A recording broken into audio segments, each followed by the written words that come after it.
Good morning friends. ఈ మధ్య వాట్సాప్‌లో ఒక మెసేజ్ సర్క్యులేట్‌లో ఉంది. ఒక కోర్టు ఈ కారుణ్య నియామకాలలో రెగ్యులర్ ఉద్యోగాలు ఇవ్వద్దని చెప్పిందంటూ. అసలు నిజంగా వాస్తవం ఎంత? అసలు కోర్టు చెప్పిన విషయాలేందో ఈ వీడియోలో పూర్తిగా చూడండి. వాట్సాప్‌లో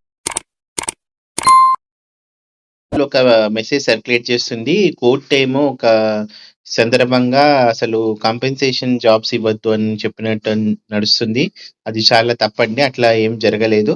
పూర్తి వివరాలు ఈ వీడియోలో చూద్దాం. అసలు కేసు నేపథ్యం ఏందంటే, ఒక కుటుంబము కాంపెన్సేషన్ అపాయింట్‌మెంట్ కోరింది. ఆ సందర్భంలో హైకోర్టు కింది కారుణ్య నియామకాల వ్యవస్థను పరిశీలించింది. ఏం చెప్పిందంటే కోర్టు, ఎక్కడైనా ఇది ఇప్పటి నుంచి కాదు. ఎప్పటినుంచో జరుగుతున్న రూలే. కారుణ్య నియామకం అది రైట్ గాదు. అంటే ఉద్యోగి చనిపోయిన వెంటనే కుటుంబ సభ్యునికి ప్రభుత్వోద్యోగం చెప్పాలని కాన్స్టిట్యూషన్‌లో లేదు.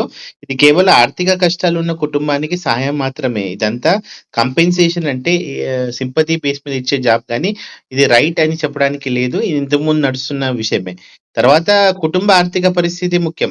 కుటుంబానికి ఫ్యామిలీ పెన్షను, గ్రాట్యుటీ ఇంకా ఇతర ఆదాయాలు, ఆస్తులుంటే వాటిని పరిశీలించకుండా ఉద్యోగం ఇవ్వకూడదని కోర్టు అభిప్రాయపడింది. అంటే జాబ్ ఇవ్వద్దు అని చెప్పలేదు. ఏందంటే వాళ్ళ సిట్యుయేషన్ ఎట్లుంది, వాళ్ళకి జనరల్‌గా ఎప్పుడైనా తెలిసిన విషయమే. కంపెన్సేషన్ జాబ్ అడిగినప్పుడు నాన్ ఎర్నింగ్ సర్టిఫికేట్ ఇవన్నీ సబ్మిట్ చేస్తాం. సో, అవి చూస్తేనే జాబ్ ఇస్తారు. సో, కాబట్టి ఇంకోసారి చూడండి అని చెప్పారు. నిజంగా ఆర్థిక ఇబ్బందులు ఉన్న కుటుంబాలకే ప్రాధాన్యత. కుటుంబ జీవనోపాధి లేక తీవ్ర ఇబ్బందులు మాత్రం కారుణ్య నియామకం అవసరం అన్నది జనరిక్ రూలే. ప్రభుత్వం కొన్ని విధానాలు చూడాలి. ఆర్థిక ప్రమాణాలు ఎక్స్‌గ్రేషియా అంటే ఒక్కసారి కంపెన్సేషన్ ఇచ్చేసి సెట్ చేసుకొని ఉండొచ్చా?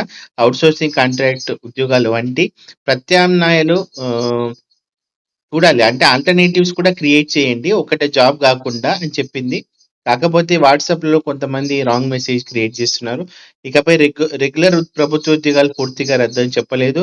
కేవలం ఔట్‌సోర్సింగ్ ఉద్యోగాలు ఇవ్వాలని కూడా చెప్పలేదు.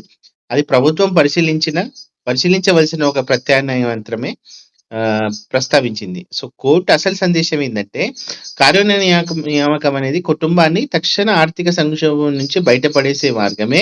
కుటుంబం ఆర్థికంగా బాగుంటే ఉద్యోగం ఇవ్వాల్సిన అవసరం లేదు.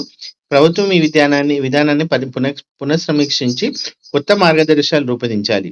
అంటే మనం మెసేజ్‌లో చూసినట్టు కారుణ్య నియామకాలు పూర్తిగా రద్దు లేదా ఇకపై శాశ్వత ఉద్యోగాలు ఉండవని తీర్పు నేరుగా చెప్పలేదు. కానీ ఏందంటే ఫ్యూచర్‌లో వచ్చే అదే మన ఈ జాబ్స్ కంపెన్సేషన్ అపాయింట్‌మెంట్‌లో కొన్ని కొత్త రూల్స్ రావచ్చు గానీ, ఇక్కడ పూర్తిగా కారుణ్య నియామకాల్లో పర్మనెంట్ జాబ్ ఇవ్వద్దని చెప్పలేదు. సో, ఇదండి.